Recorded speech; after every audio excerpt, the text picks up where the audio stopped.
ఇది శ్రేష్టమైనటువంటి సమయంలో మరి జీవగ్రంథం నుంచి సిలువను గూర్చినటువంటి వార్తను మనం వినబోతున్నాం.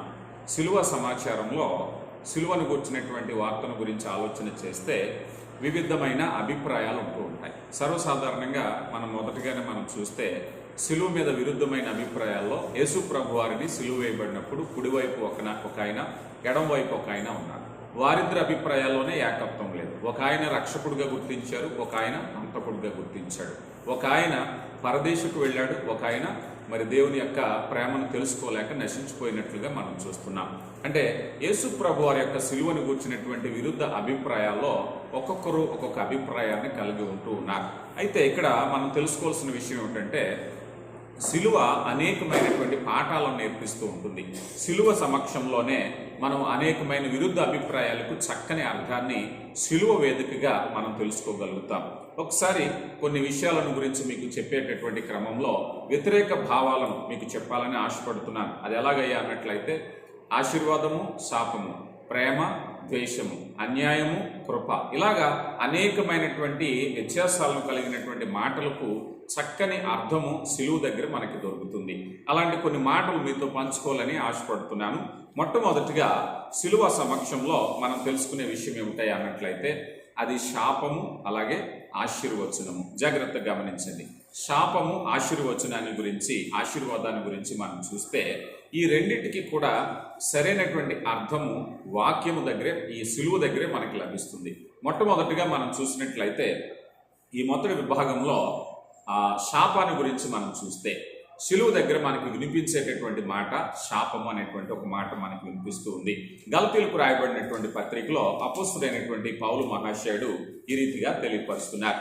గలతీయులకు రాయబడినటువంటి పత్రిక 3వ అధ్యాయము 10 నుంచి 14 వచనాలు చదువుతున్నాను, దయచేసి గమనించండి. గలతీయులకు రాయబడినటువంటి పత్రిక 3వ అధ్యాయము 10 నుంచి చదువుతున్నాను, దయచేసి గమనించండి. ధర్మశాస్త్రము విధించిన క్రియలు సంబంధులు శాపమునకు లోనై ఉన్నారు. ఎందుకనగా ధర్మశాస్త్ర గ్రంథమందు వ్రాయబడిన విధులనియు చేయుటయందు నిలకడగా ఉండి ప్రతివాడును శాపగ్రస్తుడు అని వ్రాయబడి ఉన్నది. ధర్మశాస్త్రము చేత ఎవడనూ దేవుని ఎదుట నీతిమంతుడని తీర్చబడ్డని సంగతి స్పష్టమే. యాలయనగా నీతిమంతుడు విశ్వాస మూలముగా జీవించును.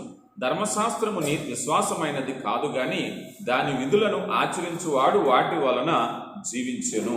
ఆత్మను గూర్చిన వాగ్దానం విశ్వాసం వలన మనకు లభించినట్లు అబ్రహాము పొందిన ఆశీర్వచనము యేసుక్రీస్తు ద్వారా అన్యజనులగుటకై క్రీస్తు మన కోసమై శాపమై మనలను ధర్మశాస్త్ర శాపము నుండి విమోచించెను. ఇందును గూర్చి మాను మీద వేలాడ ప్రతివాడును శాపగ్రస్తుడు అని వ్రాయబడి ఉంది.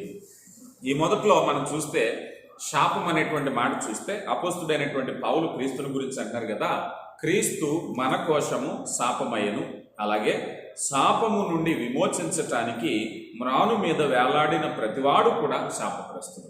యేసు ప్రభువారు శాపగ్రస్తుడు అని చెప్పబడేటువంటి విషయంలో ఆయన పాపము లేనివాడుగా, పరిశుద్ధుడిగా, నీతిమంతుడిగా ఎంచబడినప్పటికీ ఆయన మన నిమిత్తమే శాపగ్రస్తుడయ్యాడు. అంటే సమస్త మానవాళిని దేవుడు పరలోకపు తండ్రి ఎలా చూస్తున్నాడో అలాగే యేసు ప్రభు వారిని చూశాడు. యేసు ప్రభు వారు 3.5 సంవత్సరాలు భూమి మీద పరిచర్య చేసి ఆయన నీతిమంతుడిగా, పరిశుద్ధుడిగా, పాపము లేనివాడిగా ఎంచబడ్డాడు. అంత నిష్కళంకమైన జీవితాన్ని జీవించబడిన తర్వాత ఆయన పాపముగా ఎంచబడ్డాడు. ఈ వ్యత్యాసం ఏమిటంటే పాపముగా ఎంచబడటం కాదు. ఆయన అంత నీతిని సంపాదించుకున్నాక, అంత పరిశుద్ధతను సంపాదించుకున్న తర్వాత ఆయన శాపముగా ఎంచబడ్డాడు. ద్వితీయోపదేశకాండంలో ఆ పాపపు శాపాన్ని గురించి గ్రంథమందు ఇలా చెప్పబడుతుంది. ద్వితీయోపదేశకాండం 21వ అధ్యాయము 23వ వచనాన్ని ఒకసారి మనం గమనిస్తే, ద్వితీయోపదేశకాండం 21వ అధ్యాయము 23వ వచనం 22 నుంచి చదువుతున్నాను. మరణశిక్షకు తగిన పాపము ఒకడు చేయగా అతని చంపి మ్రాను మీద వేలాడు తీసిన ఎడల అతని శవము రాత్రి వేళ ఆ మ్రాను మీద నిలువకూడదు. వేలాడదీయబడిన వాడు దేవునికి శాపగ్రస్తుడు గనుక నీ దేవుడైన యెహోవా స్వాస్యముగా నీకు ఇచ్చుచున్న దేశము నీవు అపవిత్రపరచుకున్నట్లు అగత్యముగా ఆ దినమున వానిని పాతి పెట్టబడును. ఎందుకంటే మ్రాను మీద వేలాడేటటువంటి వాడు, సిలువ మీద వేలాడేటటువంటి వాడు శాపగ్రస్తుడు అని చెప్పబడుతుంది. అంటే శిలువ సమక్షంలో మనం నేర్చుకునేటువంటి అనేక పాఠాల్లో శిలువ శాపాన్ని గురించి చెప్తుంది లోకానికి. ఓ మానవుడా, నువ్వు శాపగ్రస్తుడివి. ఓ మానవుడా, నువ్వు దేవుని ఉగ్రత కింద జీవిస్తున్నావు. ఓ మానవుడా, నువ్వు పాపంలో ఉన్నావు. అంటే శిలువ చాలా మందికి తెలియవలసిన విషయం ఏమిటంటే, శిలువ అనేసరికి యేసు ప్రభు, క్రైస్తవులు, చర్చి ఇలా మాట్లాడుతూ ఉంటారు. శిలువ అనేటువంటి పదము మానవాళికి వారి పాపాన్ని ఎత్తి చూపిస్తుంది, వారి శాపాన్ని ఎత్తి చూపిస్తుంది. అసలు శిలువ ఈ సృష్టిలో ఎందుకు వేయబడి వచ్చింది, శిలువ మరణం ఎందుకు సంభవించింది అనేటువంటి ప్రతి ప్రశ్నకు కూడా ప్రతిసారి జవాబు ఏమిటంటే, మానవుడా నువ్వు పాపం చేసావు కనుక నీకు పరిహారంగా శిలువ అనేటువంటిది ఏర్పాటు చేయబడింది. మన రోమిలకు రాయబడిన పత్రిక 6:23 చూస్తాం కదా, మానవుడు పాపం చేశాడు, పాపం వల్ల వచ్చే జీతం మరణం. కనుక శిలువ అనేటువంటి ప్రతిసారి కూడా తెలుసుకోవాల్సిన విషయం ఏమిటంటే, ఒక శాపానికి నివృత్తి, ఒక శాపము నుంచి విడుదల పొందటానికే శిలువ వేయబడ్డారు అనేటువంటి ఒక మాట మనం చూస్తాం. వెంటనే ఇందులో మనం చూస్తే ప్రేమను గురించి, ఆశీర్వాదాన్ని గురించి చూస్తాం. శాపగ్రస్తమైనటువంటి స్థితి నుంచి లేవనెత్తి మరల ఆశీర్వాదంలోనికి ఎలా నడిపించబడింది మనం మొదటిగా చదివాం కదా. గలతీయులకు రాయబడిన పత్రిక 3:14 ఆత్మను గూర్చిన వాగ్దానం విశ్వాసం వలన మనకు లభించినట్లు అబ్రహాము పొందిన ఆశీర్వచనము క్రీస్తు ద్వారా అన్యజనులు కలుగుటకై క్రీస్తు మన కోసమై శాపమై.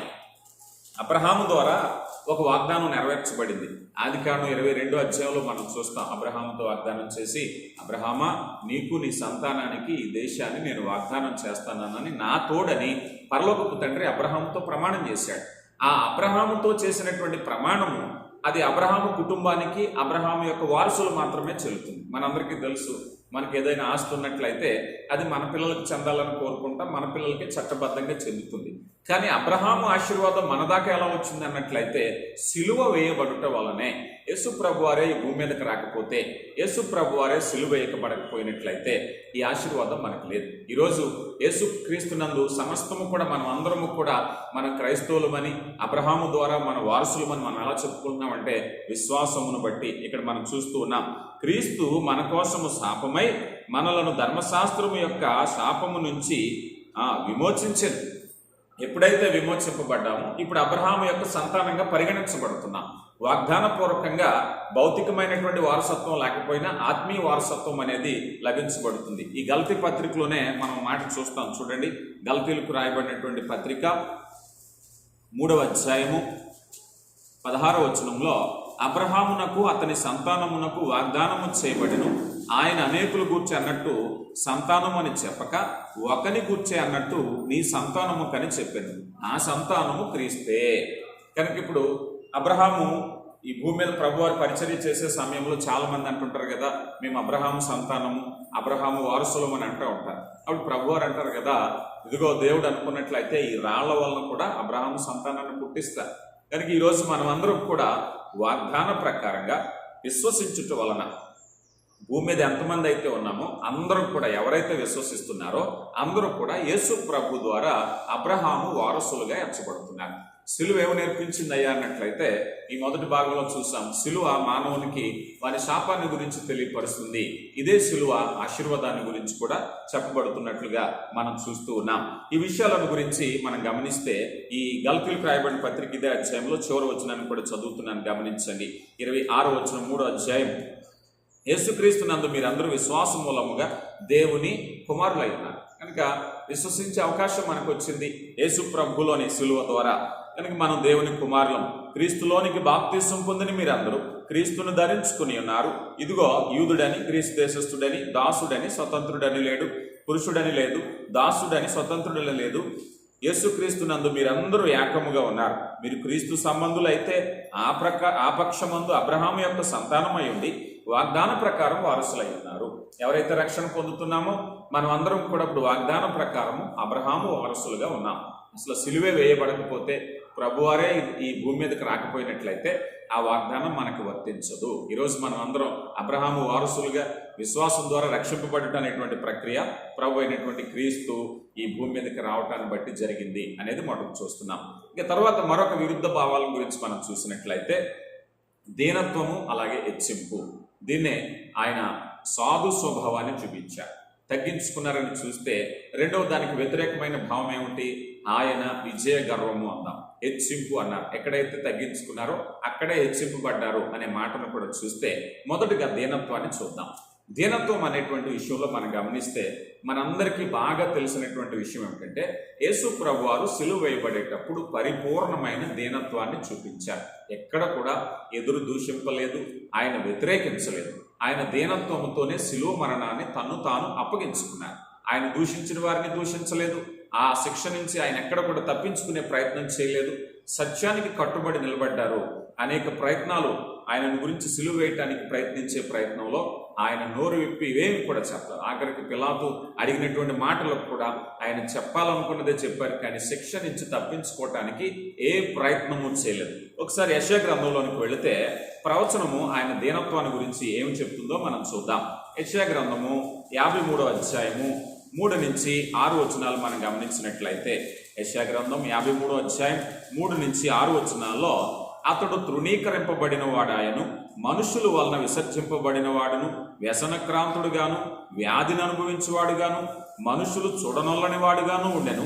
అతడు తృణీకరింపబడిన వాడు కనుక మనము అతనిని ఎన్నిక చేయలేకపోతుమి. నిశ్చయముగా అతడు మన రోగములను భరించెను, మన వ్యసనములను వహించెను. ఆయన మొత్తబడిన వానుగాను, దేవుని వలన బాధింపబడిన వానుగాను, శ్రమనందుని వానుగాను మనం అతని ఎంచితినిమి. మన అతిక్రమములను బట్టి అతడు గాయపరచబడెను, మన దోషములను బట్టి నలుగొట్టబడెను. మన సమాధానార్థ శిక్ష అతని మీద పడెను. అతడు పొందిన దెబ్బల చేత మనకి స్వస్థత కలుగుచున్నది.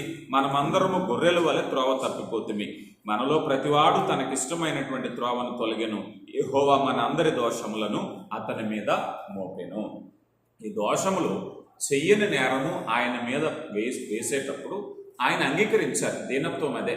ముఖ్యంగా క్రైస్తవులుగా మనం తెలుసుకునేటప్పుడు ఈరోజు ఏ మనిషి కూడా మాట పడడానికి, నేరం పడడానికి ఇష్టపడ్డారు. కానీ యేసు ప్రభు వారు నేరం మీద వేసుకోవటానికే వచ్చారు. ఆయన చేయనటువంటి నేరాన్ని అనుభవించడానికే వచ్చారు. శిలువ మరణము అనేటువంటిది ఆయన ముందుగా సిద్ధపడి వచ్చిందే. కనుక ఈ విషయంలో మనం చూస్తే ఆయన ఎంతగా తగ్గించుకున్నారు అనే విషయాన్ని చూస్తే దిగు వచనాల్లో కూడా చూస్తాం. అతనికి నలుగుగొట్టుట యెహోవాకు ఇష్టమాయెను కదా. 11వ వచనం, అతడు తనకు కలిగిన వేదనను చూచి తృప్తి పొందును.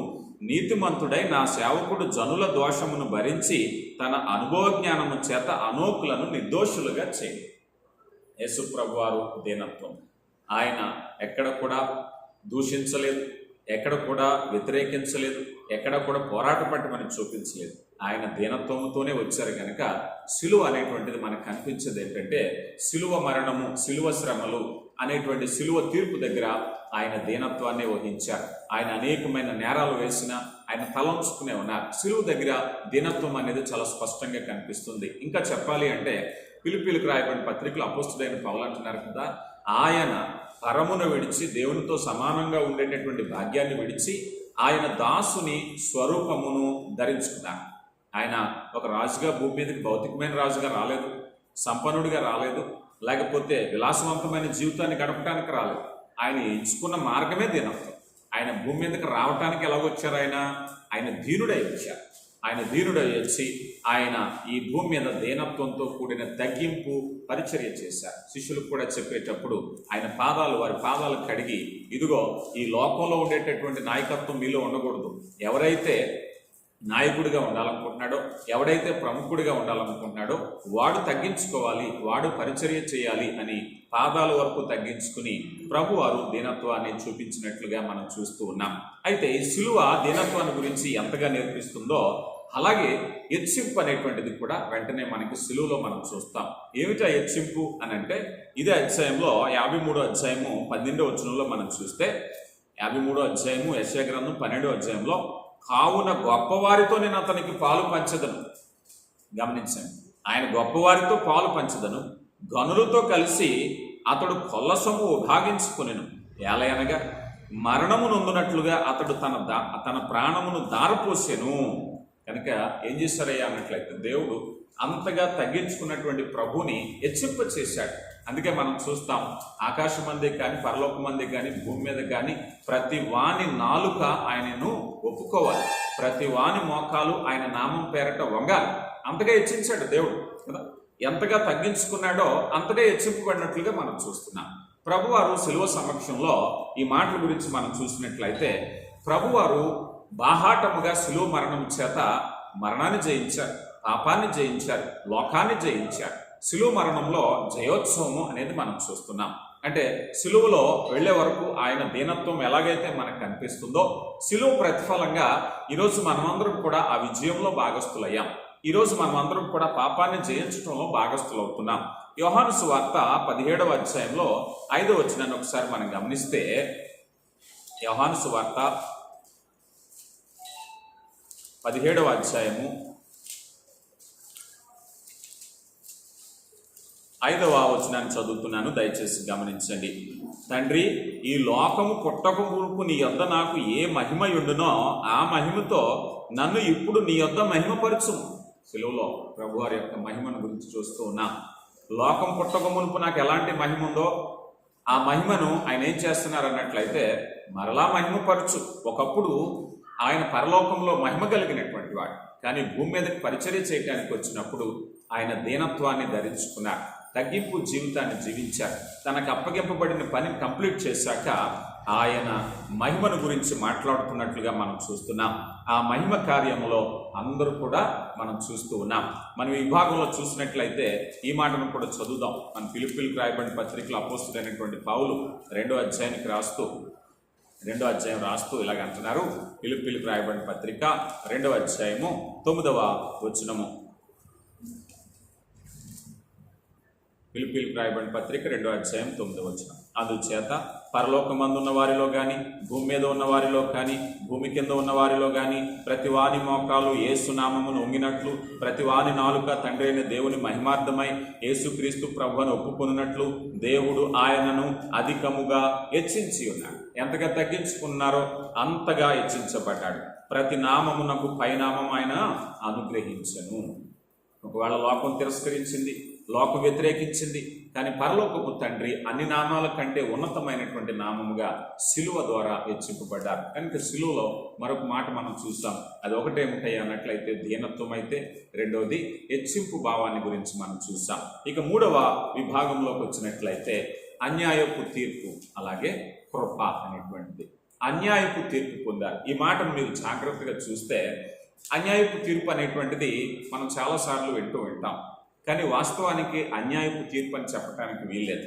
దేవుని దృష్టిలో న్యాయమైన తీర్పు. జాగ్రత్తగా గమనించాలి ఈ మాట. అపోస్తుల కార్యాలు 8వ అధ్యాయము 33వ వచనాన్ని ఒకసారి మనం చూస్తే, అపోస్తుల కార్యాలు 8వ అధ్యాయము 33వ వచనంలో, ఆయన దీనత్వమును బట్టి ఆయనకు న్యాయ విమర్శ దొరకకపోయెను, ఆయన సంతానము ఎవరు వివరింతురు, ఆయన జీవము భూమి మీద నుండి తీసివేయబడినది. చూడండి, ఈ మాట చూస్తే ఆయన దీనత్వమును బట్టి న్యాయ విమర్శ దొరకకపోయింది. అంటే మనం మాట అంటాం, నోరున్నవాడిదే రాజ్యం అంటాం. లేకపోతే జనం అన్న ఉండాలి, డబ్బు అన్న ఉండాలి, ఏదైనా ఉండాలి. దీనత్వంతో ఉన్నవాడికి న్యాయం ఎక్కడ దొరుకుతుంది? లోకంలో దొరుకుతుందా? ఆ రోజే కాదు, ఈ రోజు కూడా దీనత్వంతో ఉన్న వారికి న్యాయం దొరుకుతుంది. ఇక్కడ ఈ మాట మనం చూసినట్లయితే దీనత్వమును బట్టి, ఆయన వెనకాల 10 మంది లేరు. ఉన్న అపోస్తులు కూడా శిలువ మరణ సమయంలో వారందరూ కూడా చెల్లాచెదురైపోయారు. అటువైపు అందరూ కూడా న్యాయ కోవిదులు ఉన్నారు, డబ్బున్న వాళ్ళు ఉన్నారు, మత పెద్దలు ఉన్నారు, అందరూ ఏకమైపోయారు. ఈయన ఒక్కడు, ఆయనకి న్యాయం దొరకలేదు. ఈ క్రమంలో మనం తెలుసుకోవాల్సిన విషయం ఏమిటాయి అన్నట్లయితే, ఆయన అపరాధిగా ఎంచటానికి వివిధ ప్రయత్నాలు చేశారు. ఆ ప్రయత్నంలో అతడు దోషిగా ఎంచబడాలి. వాస్తవానికి ఆయనలో పాపం లేదు, ఆయన నీతిమంతుడు, పరిశుద్ధమైన జీవితం జీవించాడు. అలాంటి న్యాయమైనటువంటి వారికి అన్యాయపు తీర్పు అనేది ఎదురయ్యింది. ఎందుకనే విషయాన్ని చూస్తే మొదటిగా ఆయన న్యాయాన్ని గురించి చూద్దాం. ఆయన ఎంత పరిశుద్ధుడని బైబిల్ చెప్తుంది అన్నట్లయితే, బైబిల్ గ్రంథంలో ఆయన అనుసరించేటటువంటి అపోస్తులలో ఆయన శిష్యులు మాత్రము, ఈనాటి క్రైస్తవులు మాత్రమో కాకుండా ఆయన వ్యతిరేకించే వాళ్ళు కూడా చాలా మంది సాక్ష్యం చెప్పారు. ఆయన పరిశుద్ధుడే, ఆయన నిజంగా దేవుని కుమారుడే అని చెప్పారు. నేను ఆ విషయాన్ని చూపిస్తాను, ఒకసారి చూడండి. లూకా సువార్త, యోహాను సువార్తలోకి వద్దాం. యోహాను సువార్త 18వ అధ్యాయము 29వ వచనాన్ని ఒకసారి మనం చూస్తే, యోహాను సువార్త 18వ అధ్యాయము 29వ వచనంలో, కావున పిలాతు బయట ఉన్న వారి యొద్దకు వచ్చి ఈ మనుషుని మీద మీరు ఏ నేరం మోపుచున్నారనెను. అందుకారు వీరు దుర్మార్గులు కాని ఎడల వీరిని నీకు అప్పగించి ఉండమని చెప్పిరి. కనుక పిలాతును అడిగారు. పిలాతు దగ్గరికి తీసుకొచ్చేవారు. పిలాతు ఇలాంటి వారిని పరీక్షించడంలో, ఇంటరాగేషన్ చేయటంలో నెంబర్ 1 ఆయన. ఇలాంటి ఎంతో మంది రాజద్రోహుల్ని, అంతకుల్ని, ఎంతో మందిని ఆయన ఎంక్వైరీ చేసేటటువంటి క్రమంలో యేసు ప్రభువుని కూడా పిలాతుకు అప్పగించారు. పిలాతుకు అప్పగిస్తే పిలాతు ఏం చేశాడు? ఇప్పుడు లూకాసు వార్తలో చూద్దాం. లూకాసు వార్త 23వ అధ్యాయము 19వ అధ్యాయంలోకి వద్దాం. మొదటిగా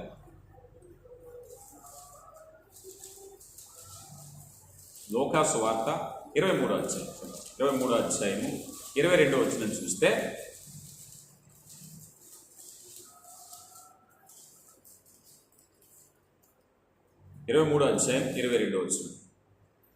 మూడవ మారు అతని ఎందుకు ఏ దుష్కార్యము చేసెను? ఇతని యందు మరణమునకు తగిన నేరమేమీ నాకు అగుపడలేదు గనుక నేను ఇతనికి శిక్షించి విడుదల చేతునని వారితో చెప్పాను. పిలాతు అన్ని రకాల పరీక్షలు చేసేసాడు, అన్ని రకాలైన ఇంట్రాగేషన్ చేసేసాడు. ప్రభులో నేరం కనబడలేదు కనుక మరణానికి తగినటువంటి హేతు ఏమీ కనిపించలేదయ్యా, కనుక ఇలాంటి వాడిని ఎందుకు మీరు సిలువ వేయాలనుకుంటున్నారు? మీకు కావాలంటే శిక్షించి విధులేస్తాను అన్నారు. కానీ వాళ్ళు అంటున్నారు కదా, ఇతను శిక్ష విధించాలి, మరణింప చేయాలి అనేటువంటిదే మరి ఏకైక ఆలోచన. ఏదైనా సరే ఇంట్రాగేషన్ తర్వాత శిక్ష విధిస్తారు, కానీ వీళ్ళు ఈ ఇంట్రాగేషన్కు ముందే నిర్ణయానికి వచ్చేసారు, సిలువ వేసేయాలి. సిలువేయాలని నిర్ణయంకి వచ్చా కారణం వెతుకుతున్నారు. న్యాయస్థానంలో ఎప్పుడైనా సరే వాద ప్రతివాదాలు విన్న తర్వాత అప్పుడు పనిష్మెంట్ ఇస్తారు, అప్పుడు శిక్షిస్తారు. కానీ వీరు యూదులు ఏం చేశారంటే ముందే శిక్ష విధించేశారు. దానికి తగ్గ కారణాలు వెతుకుతున్నారు, అబద్ధ సాక్షులు వెతుకుతున్నారు, తప్పు మోపాలను ప్రయత్నిస్తూ ఉన్నారు. ఆయన ప్రభు వారికి అక్కడ ఏ విధమైనటువంటి నేరము కనిపించలేదు. పిలాతు చాలా స్పష్టంగా చెప్తున్నాడు, ఈయన యందు అందుకు తగినటువంటి కారణము ఏమీ కనబడలేదు. పిలాతు చెప్తున్నాడు, సిలువ వేయబడిన తర్వాత శతాధిపతి, సెంచురియన్, ఆయన కాపలా ఉన్నటువంటి శతాధిపతి వచ్చి అంటాడు కదా, ఈయన నిజముగా దేవుని కుమారుడే, ఆయన కూడా విశ్వాసి కాదు. అలాగున ఆయన గురించి సాక్ష్యాలు చెప్పబడ్డాయి. అయితే ఇక్కడ ఒక వాస్తవాన్ని మనం తెలుసుకోవాలి, ఒక ఆత్మీయ సత్యాన్ని తెలుసుకోవాలి. అదేమిటంటే యేసు ప్రభు వారిలో జరిగిన అన్యాయపు తీర్ప అనంటే ఆ తీర్పు న్యాయసమ్మతంగానే దేవునికి కనబడుతుంది. అతని వ్యాధి అనుభవించుట దేవునికి ఇష్టమాయను, అతని నలుగుగొట్టుట ఆయనకి ఇష్టమాయను అంటున్నారు. ఎందుకని అన్నట్టయితే యేసు ప్రభు వారు శిక్ష విధించడానికి గల కారణము ఆయన పరిశుద్ధుడు, పవిత్రుడు, నేరము లేనివాడు. కానీ ఆ పరిశుద్ధుడిగా ఎంచబడి నేరం చేయబడుతున్నాడు, నేరపు శిక్ష అనుభవిస్తున్నాడంటే మన తరపున ఆయన అనుభవిస్తున్నాడు. అంటే యేసు ప్రభు వారు యొక్క ప్రతి గాయము వెనుక, ప్రతి కొరడా దెబ్బ వెనుక, ప్రతి ముళ్ళ కిరీటం వెనుక, ప్రతి ఒక్క శ్రమ వెనుక మన పాపం ఉంది, ఆయన పాపం లేదు. ఎందుకైనా అంత శ్రమ అనుభవించారు అన్నట్టయితే మన నిమిత్తమే. అంటే యేసు ప్రభు వారిని కొట్టిన ప్రతి కొరడా దెబ్బ వెనుక ఒక పాపం ఉంది, అది ఆయనది కాదు, అది మన పాపమైనది అనేది ఇక్కడ మనం చూస్తున్నాం. కనుక యేసు ప్రభు వారికి భౌతికంగా భూమి మీద న్యాయము దొరకలేదు, అన్యాయపు తీర్పు పొందారు అనేది మనం చూస్తున్నాం. అలాగే ఈ భాగంలో ఒకటి అన్యాయపు తీర్పు అయితే రెండవది కృప అనే పదాన్ని చూస్తాం. ఈ కృప ఎలా దొరికింది? ఈ యొక్క శిలువ సాక్షిగానే అన్యాయపు తీర్పుని గురించి మనం చూస్తున్నాం, బాహాటంగా తెలుసుకుంటున్నాం. ఇలాంటి సమయంలో మరలా కృప గురించి కూడా శిలువ దగ్గర సాక్ష్యాలు ఉన్నాయా, వాటి గురించి భావాలు ఉన్నాయా అని ఆలోచన చేస్తే కృప గురించి మాట్లాడుతూ లూకాసు వార్త 23వ అధ్యాయం 34వ వచనం, యేసు తండ్రి వీరేమి చేయుచున్నారో వీరు ఎరుగని గనుక వీరిని క్షమించమని చెప్పారు. ఇదే కృప. ఎవరైతే ఆయన హింసిస్తున్నారో, ఎవరైతే ఆయన తప్పుడు నేరం మోపాలనుకుంటున్నారో, ఎవరైతే సులువ వేయాలనుకుంటున్నారో, మరణింప చేయాలనుకుంటున్నారో వారికి కూడా కృప విస్తరించబడింది. కేవలం విశ్వసించిన వారికి మాత్రమే కాదు, క్రైస్తవులకు మాత్రమే కాదు, ఆయన విరోధంగా పనిచేసిన వారికి, ఆయన శ్రమ పెట్టిన వారికి, ఆయన అప్పగించిన వారికి, ఆయన సిలువ వేసిన వారికి అందరికీ కృప విస్తరించింది. కనుక ప్రభువారు వెంటనే ఆశ్రమంలోనే చెప్తున్నారు, తండ్రి వీరేమి చేస్తున్నారు వీరెరుగరు కనుక వీరిని క్షమించండి. మనం ఇంకా కొద్దిగా ముందుకు వెళితే శిలువ మీదటువంటి దొంగ, నేరస్తుడు, అపరాధం చేసినటువంటి వాడు, ఉనికోరు, బందికోటు, అలాంటి బందికోటు కూడా అతడు ఎప్పుడైతే మారు మనసు పొంది అయా నీ రాజ్యంతో వచ్చినప్పుడు నన్ను గుర్తు చేసుకో అంటే నేడు నీవు పరదేశంలో నువ్వు నాతో కూడా ఉండు. కృప విస్తరించబడింది. హింసించే వారికి కృప విస్తరించబడింది, అపకారం చేసే వారికి కృప విస్తరించబడింది, రాజద్రోహులకి, బందిపోట్లకి, కూనికోర్లకి అందరికీ కృప విస్తరించబడింది. శిలువ సాక్షిగా మనం తెలుసుకుంటున్నాం ఈ పాఠం. సిలువ సమక్షంలోనే కృప విస్తరించబడింది. రోమీలకు రాయబడిన పత్రిక 5వ అధ్యాయము 10వ వచనాన్ని ఒకసారి మనం చూస్తే, రోమీలకు రాయబడిన పత్రిక 5వ అధ్యాయము 10 నుంచి 12 వచనాలు చదువుతున్నాను, దయచేసి గమనించండి. యాలయనగా శత్రువులమై ఉండగా ఆయన కుమారుని మరణము ద్వారా మనము దేవునితో సమాధాన పరచబడిన ఎడల సమాధాన పరచబడిన వారిమై ఆయన జీవించుట చేత మరి నిశ్చయముగా రక్షింపబడతాం. అంతేకాదు మన ప్రభు అయిన యేసుక్రీస్తు ద్వారా మనము దేవుని యందు అతిశయపడుచున్నాము. ఆయన ద్వారానే మనం ఇప్పుడు సమాధాన స్థితి పొంది ఉన్నాము. ఇట్లుండగా ఒక మనుషుల ద్వారా పాపము ద్వారా మరణమును లోకమునకు ఎలాగూ ప్రవేశించునో అలాగనే మనుషులందరూ పాపము చేసిన మరణం అందరికీ సంప్రాప్తమై. ఈ మాటను వివరిస్తాను చూడండి. 10వ వచనం, యాలయనగా శత్రువులమై ఉండగానే. ఎవరికి శత్రువులమై ఉన్నాం అనంటే, కృప ఎప్పుడు విస్తరించబడింది, ప్రేమ ఎప్పుడు విస్తరించబడింది అంటే సిలువ సమక్షంలో మనం చూద్దాం. సిలువ సమక్షంలో ఒక గుంపు కొరడాలతో కొడుతున్నారు, ఒక గుంపు కొరడాలతో కొట్టమని ప్రేరేపిస్తున్నారు, అరుపులు కరుస్తున్నారు, కేకలేస్తున్నారు. కొంతమంది ఆ శిక్షను చూసి ఆనందిస్తున్నారు. అంటే అక్కడ అనేక మంది ఆ యొక్క సిలువలో భాగస్థులై ఉన్నారు. అయితే వారు ఒక మాటలో భౌతికంగా చూస్తే ప్రభువుకు వ్యతిరేకంగా ఉన్నారు కనుక వారు సిలువకు శత్రువులు అన్నాం, ప్రభువుకు శత్రువులు అన్నాం. ఆయన అంటున్నారు, తండ్రి వీరేం చేస్తున్నారో వీరు ఎరుగరు కనుక వీరిని క్షమించు. అనగా మనము శత్రువులమై ఉండగానే కుమారుని మరణం ద్వారా దేవునితో సమాధానపరచబడిన వారమే. అంటే ఒక మాటలో చెప్పాలంటే ఎవరైనా ఇద్దరి మధ్య విరోధం ఉందనుకున్నాం, విరోధ భావం ఉన్నకాడ ఏం జరుగుతూ ఉంటుందంటే చాలాసార్లు జరిగేది వీరువురు కూడా అంతకంతకు గొడవ పెంచుకుంటూ ఉంటారు. ఈ గొడవ పెంచుకునేటప్పుడు వారిలో ఎవరైనా సరే వెళ్ళి నాదే తప్పు క్షమించు అని అడగమన్నాం అనుకోండి, ఎంత కోపపడతారు. కారణాలు ఎవరైనా సరే నేను వెళ్ళి క్షమించమని అడగాల అంటే జరగని పని ఆ మాట అంటారు. విరోధం అంతకంతకు పెరిగిపోతూ ఉంటుంది. అలాగా మానవుడు దేవునితో విరోధంలో ఉన్నాడు. కారణం ఏమిటంటే మానవుడు దేవుని నుంచి మేలు పొందుకుంటున్నాడు, దేవుని వలన పుట్టాడు, దేవుని వలన కలగ చేయబడ్డాడు. ఈ భూమి మీదకి వచ్చి తన ఇష్టానుసారంగా తన చిత్తాన్ని నెరవేర్చుకుంటున్నాడు. మనిషి తనకు నచ్చినట్టుగా జీవిస్తున్నాడు, దేవుని మర్చిపోయాడు, కృతజ్ఞత లేడు. అంటే మన ఎఫెసీ పత్రికలో దేవుని ఉగ్రత కింద జీవిస్తున్నాడు అంటాడు, దేవుని శత్రువు. ఇలాంటి సమయంలో ఎవరు తప్పు అంటే చాలా స్పష్టంగా కనబడుతుంది, మనిషిదే తప్పు. మనిషే పాపంలో ఉన్నాడు, మనిషే దేవునికి శత్రువుగా ఉన్నాడు. అలాంటి సమయంలో మనిషి దేవుణ్ణి అడగాలి. కానీ ఇక్కడ విచిత్రం ఏమిటంటే దేవుడే తగ్గించుకుని వచ్చాడు. ఇక్కడ ఈ ఇద్దరికి విరోధ భావాలు ఉన్నాయి. ఎవరెవరికి అన్యాయం చేశారంటే మనిషే దేవుడికి అన్యాయం చేశాడు. అయినా దేవుడు ఎంత ప్రేమ చూపించాడంటే ఈ జగడాన్ని ఇలా ఉంచలేదు. ఆయన సమాధానపరచాలని ఆయనే వచ్చి భూమి మీదకి వచ్చి ఆ శిక్షను భరించి ఆయనే దీనత్వాన్ని చూపిస్తున్నాడు. అంటే కృప విస్తరించటువంటి ఎంత గొప్ప విషయం అంటే ఈ జగడంలో ఉన్నటువంటి ఇద్దరిలో నేరం లేకపోయినా ఆయన తగ్గించుకున్నాడు. కానీ మనిషి ఇంకా తగ్గించుకోవట్లేదు, మనిషి ఈనాటికి తెలుసుకోవట్లేదు. ఆయన అయితే పరమును విడిచి భూమి మీదకి వచ్చి అయ్యా ఇదిగో తప్పు చేసావేమో క్షమిస్తాను రా, ఇకనైనా సహవాసంలో ఉండని ఈ సమాధాన పరిచర్య అనేటువంటిది, కృప అనేటువంటిది ఆ రీతిగా విస్తరించబడింది. మనమికను శత్రువులమై ఉండగానే, మరో చోట ఉంటారు, మనమికను కాపులమై ఉండగానే, మనం ఇంకా కోపంలో ఉండగానే, మనం ఇంకా వ్యతిరేకంగా ఉండగానే, మనం ఇంకా శత్రుత్వంతో దేశంతో అసూయతో ఉండగానే ఆయనైతే భూమి మీదకి వచ్చి తన ప్రేమను విస్తరింపచేయాలని చూస్తూ ఉన్నాడు. కనుక ప్రియులరా, మరి ఈ విభాగంలో మనం చూసాం ఆయనలో ఉండేటటువంటి అన్యాయపు తీర్పు ఎలా పొందారో చూసాం, కృప ఎలా విస్తరింపబడిందో మనం చూసాం. మరొక మాటను మనం చూసినట్లయితే ద్వేషము ప్రేమ. ద్వేషము ప్రేమ. ద్వేషం అనేటువంటిది ఒక మాటలో నేను చెప్పి ముందుకు వెళ్తాను. యేసు ప్రభు వారిని ఆయన సిలువ వేసేటప్పుడు ఆయన దగ్గరికి వచ్చి అడిగారు, అయ్యా ఈయన సిలువ వేయండి అంటే పిలాతు ఆయన దగ్గర సరైన నేరం కనిపించట్లేదు. ఎంత వెతికినా వెనకడిగేస్తున్నాడు పిలాతు గారు. ఆయన దగ్గర ఏముందయ్యా నేరం, ఆయన చూస్తే దీనుడిగా ఉన్నాడు, అంత పాపం ఏం చేశాడు ఆయన.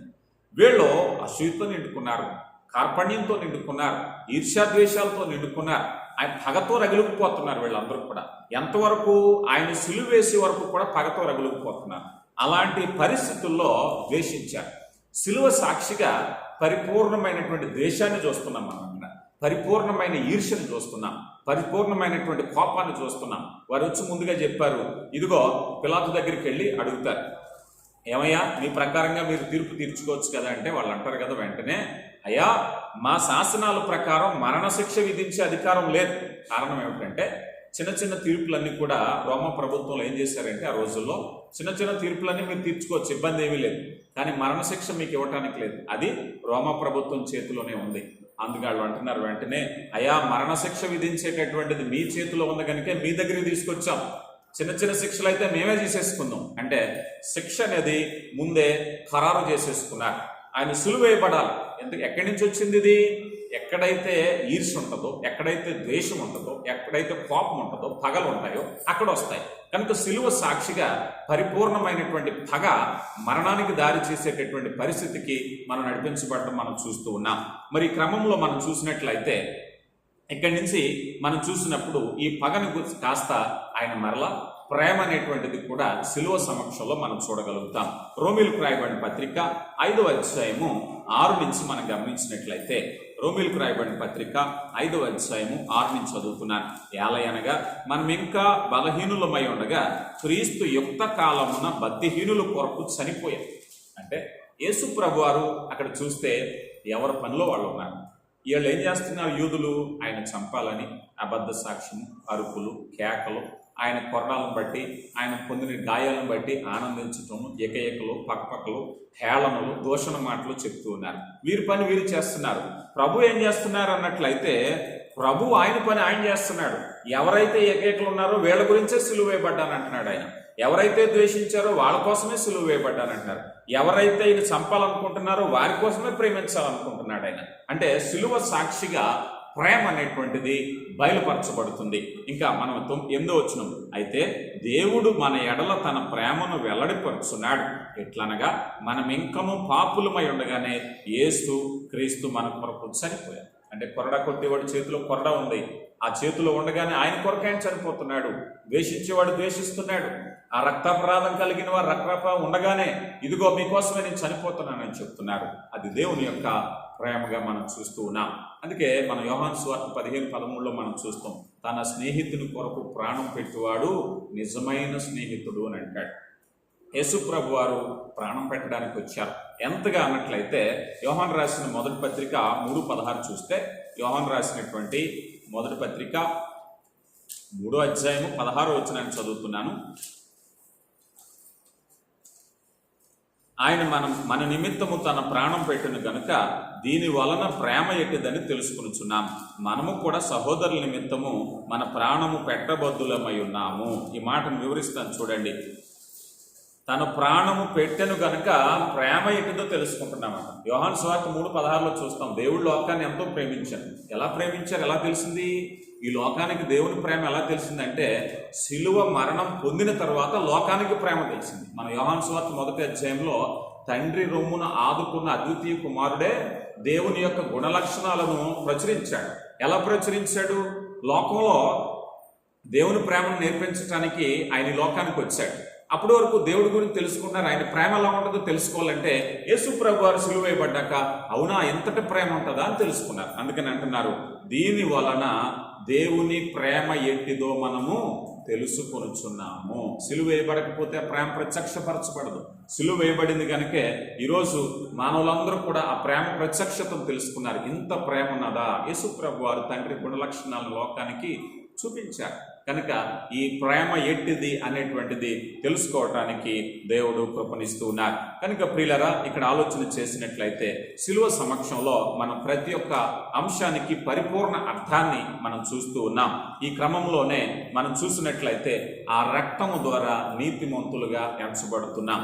కనుక ఎక్కడైతే ద్వేషం అనేది చూపించారో మానవుడు, దేవుడు అక్కడే ప్రేమను చూపించాడు. ఎక్కడైతే ఈర్ష్యా ద్వేషాలు మానవులు చూపించారో అక్కడే దేవుడు ప్రేమను చూపించినట్లుగా మనం చూస్తూ ఉన్నాం.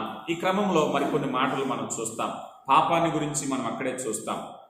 పాపం అనే పదం వచ్చినట్లయితే సిలువలో ఆయన చనిపోయిన రీతి ఎలాగొచ్చిందయ్యా అన్నట్లయితే ఆయన పాపముగా ఎంచబడ్డాడు. ఈ భూమి మీద ఎంత పవిత్రంగా జీవించారో అంత పవిత్రంగా జీవించిన ఆయన పాపముగా ఎంచబడ్డారు. అందుకే బైబిల్ గ్రంథంలో చెప్పబడుతుంది కదా, ఆయన పాపులలో ఒకనిగా ఎంచబడెను, అతిక్రమము చేయవారులో ఆయన ఒకడిగా ఎంచబడెను. అంత పరిశుద్ధమైన జీవితం జీవించి బందిపోటు దొంగలతో రాజద్రోహం చేసిన వారిలో వారితో కలిసి సిలువేశారు. కనుక ఆయన చేయని నేరానికి శిక్ష అనుభవిస్తున్నారు. కానీ ఆ శిక్ష వెనక ప్రతి ఒక్క శిక్షకు కారణం ఉంది, అది మన పాపమే అనే విషయాన్ని. అలాగే నీతిమంతులుగా ఉండట, ఆ శిలువ రక్తము చేత మనం అందరం కూడా విమోచింపబడుతున్నాం. శిలువ వేయబడకపోతే, ఆ నీతిమంతుని రక్తము కనుక చిందించబడకపోయినట్లయితే ఈరోజు మనం ఎవ్వరం కూడా నీతిమంతులుగా ఉండేటటువంటి అర్హత పొందలేని వారు అవుతాం. ఈ విధంగా మరి పాపము నీతిని గురించి మనం చూస్తూ ఉన్నాం. అలాగే జీవ మరణాలు, మరణం అనేటువంటిది కూడా, మరణాన్ని జయించటానికి యేసు ప్రభువారు ఈ భూమి మీదకి వచ్చి శిలువ మరణం పొందారు. పాపపు బానిసలుగా మనిషి ఉన్నప్పుడు, ఆ మరణ భయం చేత జీవించేటప్పుడు ఆయన కూడా రక్త మాంసంలో పాలువాడై మనల్ని విమోచించాడు. అలా క్రీస్తు యేసునందున్న వారికి నిత్య జీవము, ఏ శిక్షా విధి లేదనేటువంటిదే మనం చూస్తూ ఉన్నాం. ఇక చివరిగా ఒక పాయింట్ చెప్పి నేను ముగిస్తాను. అదేమిటయ్యా అన్నట్లయితే అది అపజయము జయము, ఓటమి విజయం అనేటువంటిది. ఓటమి ఏంటో మనం చూద్దాం. మత్తయి సువార్త 26వ అధ్యాయము 56వ వచనాన్ని మనం గమనించినట్లయితే, మత్తయి సువార్త 26వ అధ్యాయము 56వ వచనాన్ని, అయితే ప్రవక్తల లేఖనం నెరవేరినట్లు ఇదంతయు జరిగినని చెప్పాను. అప్పుడు శిష్యులందరూ ఆయనని విడిచి పారిపోయారు. ఏం జరిగిందయ్యా అన్నట్లయితే, ఆయన వచ్చారు, ప్రధాన యాజకుని వచ్చారు, కయప వచ్చాడు, ఆయన పట్టుకుని వాళ్ళు అనుకుంటున్నారు భౌతికంగా మేము విజయం సాధించాము అని అనుకుంటున్నారు. కానీ ఇక్కడే చెప్తుంది, లేఖనము నెరవేరినట్లు, లేఖన ప్రకారంగానే ఆయన అప్పగించబడ్డారు. కనుక వాళ్ళు అనుకుంటున్నారు కదా ఇది వారి విజయం అనుకుంటున్నారు. 27వ అధ్యాయం 50వ వచనాన్ని కూడా మనం చూస్తే, యేసు మరలా బిగ్గరగా కేక వేసి ప్రాణమును విడిచారు. కనుక ప్రభువారు ఈ భూమి మీద మరణించారు. అక్కడ చాలామంది అనుకున్నారు ఆయన భూమి మీద లేకుండా చేసేసామనుకున్నారు. యూదులు అనుకున్నారు మేము ఏమైతే అనుకున్నామో అది సాధించేసామనుకున్నారు. కానీ వాస్తవ విషయం ఏమిటాయి అన్నట్లయితే అందులోనే నిజమైన విజయం. ఎందుకంటే ప్రభువారు వచ్చింది అందుకే, ఈ శిలువ మరణం పొందటానికే వచ్చారు. ఆ శిలువ మరణం చేత మానవులకు జయమిచ్చారు. అందుకే వాక్యంలో అంటున్నారు కదా, మీలో ఉన్నవాడు లోకంలో ఉన్నవాడి కంటే గొప్పవాడు అంటున్నాడు. కానీ యేసు ప్రభులో ఉండేటువంటి గొప్పతనం. చివరిగా హెబ్రీయులకు రాయబడిన పత్రిక 2వ అధ్యాయము 14-15 వచనాలు మనం చూసినట్లయితే, కాబట్టి ఆ పిల్లలు రక్తమాంసం గలవారైనందున ఆ ప్రకారమే మరణము యొక్క బలము గలవానిని, అనగా అపవాది మరణము ద్వారా నశింపు చేయుటకు జీవితకాలం అంతయు మరణ భయము చేత లోపరచబడిన వారిని విడిపించుటకు ఆయన కూడా రక్తమాంసములలో పాలుపడ్డాడు. కనుక ప్రభు యొక్క గొప్ప ప్రేమ ఏ రీతిగా నడిపించింది అన్నట్లయితే, సిలువలో ఆయన భౌతికంగా ఓటమి అనేటువంటిది లోకం చూశారు, కానీ ఆయన నైతికమైన విజయాన్ని ఈ లోకానికి అందించారు. మనం అందరం కూడా విజయ పదంలో నడవాలని, పరలోక వారసులుగా ఉండాలని దేవుడు తన కృపనిచ్చారు. కనుక మరి సిలువను గురించిన పాఠాల్లో అనేకమైనటువంటి భావాలు సిలువ దగ్గర పరిపూర్ణమైనటువంటి అర్థంగా మనకు దొరుకుతున్నాయి. మరి రీతిగా దేవుని యొక్క కృపను బట్టి సిలువ ధ్యానాల్లో చక్కని జ్ఞానాన్ని పొందుకుని మరి సిలువ విలువ తెలుసుకుని ఆ ప్రకారంగా జీవించే ప్రయత్నం చేద్దాం. దేవుడు మిమ్మల్ని బహుగా దీవించి ఆశీర్వదించును గాక. ఆమేన్.